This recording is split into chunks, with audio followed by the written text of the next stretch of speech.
Саламатсыздарбы? Интеллигенттин бул чыгарылышы Кыргызстандын сыймыктуу жайларынын бири Карагой Токой чарбасында уланмакчы. Бул жерден биз биология илимдеринин кандидаты Аматов Исабек Казановичтин илимдеги жолуна, эмгегине токтолмокчубуз. Агай, саламатсызбы? Саламатчылык. Да ушул кооз жаратылыштын коюнунда сиз илимге кошкон салымыңыз жөнүндө, илимий эмгектериңиз жөнүндө сөз кылалы. Жүрүңүз анда басканча. Акыркы ирет бул жерге качан келдиңиз? Мен жылда тез келип турам, жылда жазда, күздө келип турам. Келип бул жерде илимий иштерими улантып, ченеп, байкоо жүргүзүп анан кетем да жылда. Биздин программа илимге окумуштуу катары кандай салым кошту деген суроого жооп издөө. Сиз үчүн окумуштуу деген ким? Кыскача бир өзүңүздүн түшүндүрмөңүз берип өтсөңүз. Мен ойлойм, окумуштуу деген бул аз да болсо Кыргызстанга кичине болсо да салым кошкон адам деп ойлойм.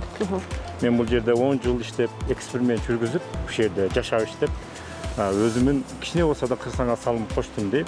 Себеби бул жерде дарактарды, өсүмдүктөрдү изилдеп, азыр да улантып келатам. Кудай кааласа да салым кошом деп ойлойм. Сиз тиккен көчөттөр азыр 50, 40, 30 жылга, 30 жылдан ашып кетип атат.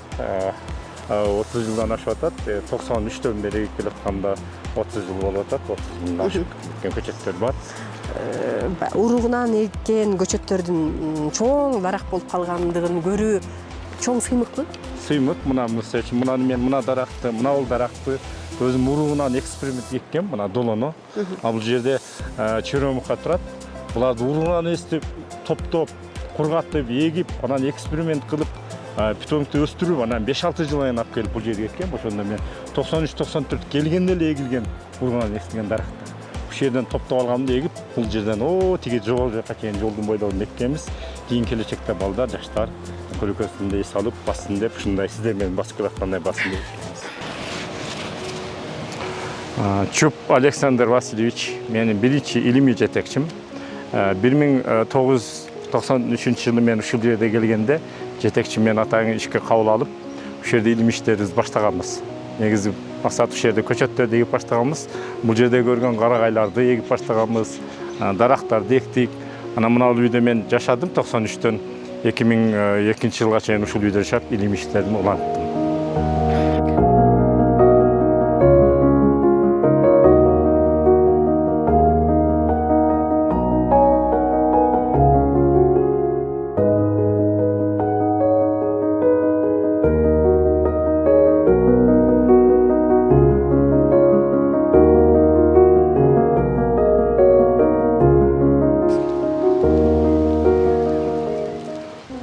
Эль-Калючи, бул атайын форма болуп эсептелинет. Бул дарак 93-жылы биз биринчи элген эккенбиз, ушул катар эгилген. Бул атайын бутагынан көбөйгөн дарак. Биз ушул келечекте ушул контора кооз болсун, сонун болсун, элдер келгенде суктансын деп эккенбиз 93-жылы. Биринчи мен эккен көчөттөрдөн болуп эсептелинет. Бул жерде азыр эмне өстүрүлүп атат, агай? Бул жерде мына карагай атайын уругунан өстүрүлгөн. Мына көрүп турат, көрдүңөрбү? Мына күн азына саргайып кетиптир. Карагай уругунан өстүрүлгөн. Канча убакыт өсөт? Булар уже азыр 1 жылдык эмелер. Булар 2-нчи жылга кетип атты, көрдүңөрбү? Мына 2-нчи жылга. Бул уже ар бири бир бутакпы ошондо? Ар бири бир бутак. Азыр 1 жылдан кийин ушунча да 3-4 жылда ушунча зор болот. Андан кийин школка деп коет, апарып эгишет. Муну былтыр себелгендер. Быйыл мына козголуп тур, көрдүңөрбү? Быйыл 2-нчиси башталыптыр. Быйылкыларын азыр көрөсүңөр, мына көрдүңөрбү? Анан бул жакта кайыңдар, уже чоңоюп калды. Кайын 2 жылдык болуп калды катарда. Талак эккенге жарап калды. Талак эккенге буну көчүрүп барып эгебиз деп болот. Булар пассивный отделение деп коет, атайын теплицада өсүрүп атат. Мурун ачык жерлерде эгилген эле. Анда жаңы метод боюнча ушу методдо эгип атышат. Бул теплица чуп тарабынан мен жетекчи катары курулган. Ошол 70-жылдары курулган экен. Ушул жерде арчаны биринчи эксперимент кылып, арчадан бутагын өстүрүшкө аракет кылышкан. Анан кийин башка жактан алып келген карагайларды эксперимент кылып улантышкан. Мен 93 келгенде ушул жерден ушул карагайларды, мына кайыңдарды мен өстүрүп көргөм. Мына арчаны көрдүм. Бутагынан өстүрүп уже. Биринчи эксперименттер ушул жерде болгон да, бутагынан өстүрүп. Бутагынан өстүргөнчө эксперименттер ушул жерде болгон. Мен ушул жерде чыккан. Ошол жерде эксперимент карагайдын түрлөрүн бутагынан эгип көргөнмүн. Бул жерде карагайдын көп түрү бар да, бир 20 жакын түрү бар. Ошо түрүн эксперимент кылып түрлөрүн бөлүп туруп, мен илимимде каралган кандидатскийде ушу карагайларды өстүргөнбүз. Агай, илимге канча аралашып калдыңыз? Мен өз жаш кезимде эле мүчүрүм болом деп жүрчүмүн, өтө кызыкчумун. Анан кызыгып көчөдө дарактарды эле эгип жүрө берчүмүн, көбүнчө өрү бадамдарды эгип жүрө берчүмүн. Анан мен окууну Токой Чарбадан, Красноярскиден Токой Чарба инженер деген 87-жылы тапшырып, 92-жылы Токой Чарба инженерден кесипти келгенден кийин Ош Токой Чарбасында 5 кончут иштедим, 1 жыл лесник болуп. Анан ал жерде Гайдай деген лесничий бар эле, ал киши мага илим кылыш керек, Карагойдо бир аспирант керек болуп атты, Чуп деген таанышым бар эле, ошол жака иштеп көрбөйсүң деп калды. Ошон 93-күндө ошол кишинин багыты менен келип ушул жерге иштеп калгам. Негизи мындай окумуштуу болуу деген максатыңыз бар беле, анан биринчи темаңызды кандидаттыкка тема тандайт го. Мугалимиңиз өзү тандап бердиби же өзүңүз мындай иштеп жүрүп, байкаштырып, анан тандап алдыңызбы? Кайсы теманы тандап алдыңыз? Эмне ошол тема? Чыныгы токойчу болуп, токойду иштейм деп ойлогом. Токойду иштеп, токойлорду эксем, талаада производство иштеп, өндүрүштө иштейм деп ойлогом. Анан ошол тагдыр насип экен, илимге өтөм деп ойлогон эмесмин. 93-жылы бул жака келгенден мен жетекчим Чуп өзүнүн эксперименттерин көрсөтүп, карагайларды өстүрүп, көчөттү өстүрүп, илимге киргизип, статья жаздыртып, макала жаздыртып. Ошолорду үйрөтүп баштаганда менде кызыгуу пайда болду. Бул менин негизинен жетекчим тандады деп ойлойм. Себеби бул жерде көп жылдар иштегенден кийин 3-4 жылдан кийин жетекчи теманы тандады. Аталышы башка жактан алып келинген батал дарактардын биоэкологиялык өзгөчөлүктөрү деп аталат. Ошол 57-жылы, 56-жылы, 40-50 жыл мурунку алып келинген дарактардын өзгөчөлүктөрүн изилдейсиң деп ошонун теманы мага сунуштаган. Биринчи мындай эксперименттериңиз кандай болду? Анан кандай натыйжа берди?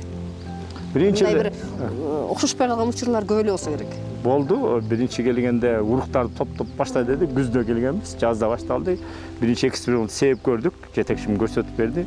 Мен таң калдым, ушундай кылып эсеби деп өзүмө деле көп жаңылык болду. Анан күздө уруктарды топто деди. Урукту кирип көрбөйбү? Уруктарды азыр кирип көрөбүз. Топто деди уруктарды. Алгын, анан күздө себесиң деди. Биз көп дарактарды күздө уруктарын топтоп сээп, ошол эле жылы күздө мен экспериментти баштадым. Күзүндө ушуну терип алыш керекпи? Күздө ушул уруктар терип алат дагы, күздө. Где-то сентябрдын аяк ченинде пышат булар баардыгы. Түрү бар. Сосна, кедр, буларды алып туруп, анан кийин биз топтоп туруп, анан кийин тиги участкабызда эмеде Карагойдо лабораториябыз бар, лаборатория жаябыз, кургатабыз, анан печке от жагабыз, анан кийин уруктар ачылат. Булар ачылат. Дүл болот. Ачылганда ичинен уруктар чыгат, анан уруктарды топтоп алып сактап коебуз да, анан жазда сээп баштайбыз.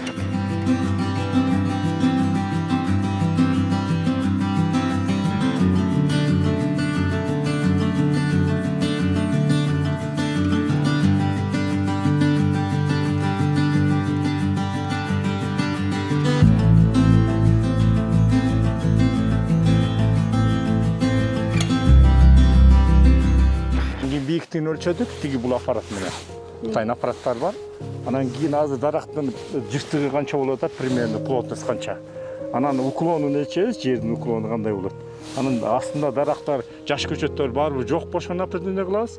Анан кийин башка дарактар тегерегинде кандай өсүп атат, кайсы дарактар бар, ошолорду жазабыз. Өзү бул негизинен ар бир эмеде 4-төн 5тен эгилген. Буну 57-жылы эгилген дарак, бул менде учетто бар. Бул мен биринчи пробный площадым. Кайгындарда менин где-то бир 15тей пробный площадым бар. Бул номер биринчи пробный площадь. Бул мен эталон деп аталам, аталышы эталон площадтын. Мен биринчи ушудан баштайм, анан калган кайгындарды өлчүп чыгам.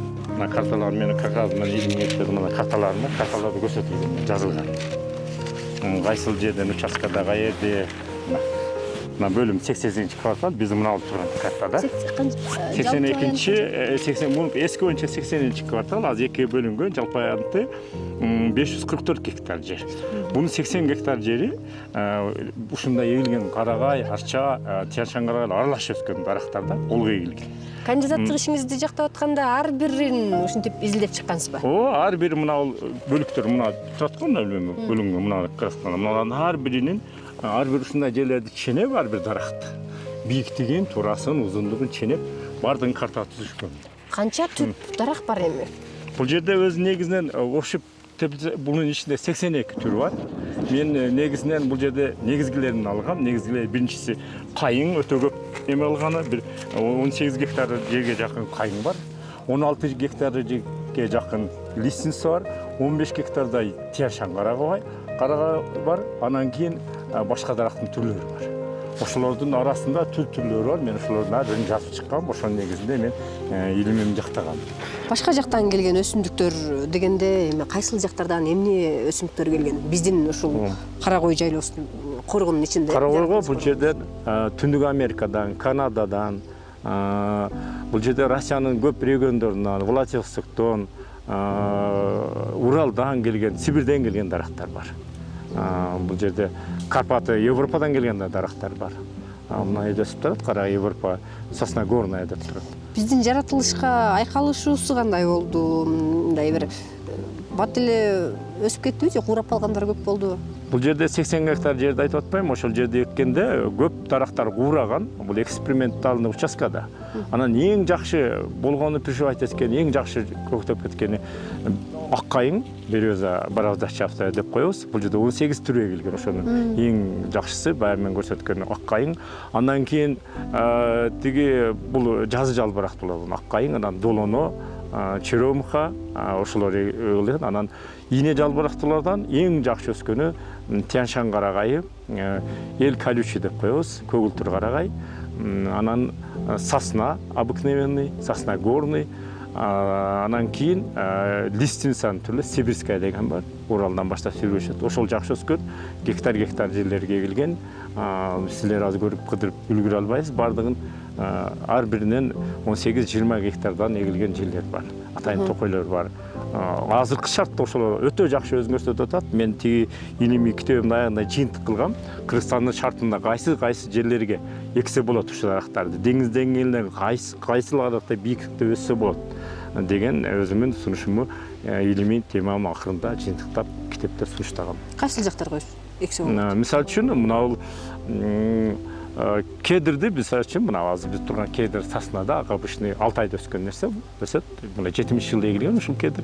Буну биз деңиз деңгээлинен 2000 метрден 2500 метрге чейин Кыргызстандын ошо деңиз деңгээлинен оронот. Тескей беттердеги Кыргызстандын тоолорунда эксе болот. Бул өзүнүн эмесин берет, ошол ысык сууга чыдамдуу болуп эсептелет.